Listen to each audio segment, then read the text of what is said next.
Kingin ng mga pawok to. Kinompare pa yung pagkamatay ni Charlie Kirk dun sa nangyari sa Minneapolis as if pareho sila. O sige, pag-usapan natin. Ano yung ginawa ng babae doon sa Minneapolis? Hinarangan niya yung isang legitimate federal operation para hulihin yung mga illegal immigrants. Well, of course, if you play stupid games, you will win stupid prize. Bumaba yung mga ICE agents doon sa sakyan. Kasi may kapalit yung ginawa mo. Di ba? Obstruction of justice. Now, ngayong huhulihin ka, ano dapat ang gawin mo? Di ba? Makipag-cooperate ka.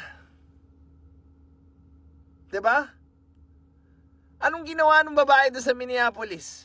May nakahawak na ICE agents doon sa pinto at meron na nandun sa harapan. But she still either evade or try to ram the police officer na nandun sa harap mismo. And again, if you play stupid games, you will win stupid prizes. Ang ending, binaril siya.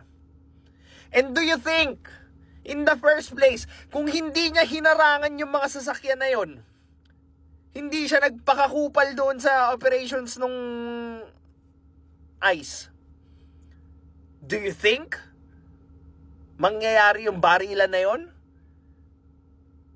Diba? Hindi na naman nag-isip, basta bumanat lang, hindi naman ginamitan ng utak. Ay, nako. This is Pinoy Extreme.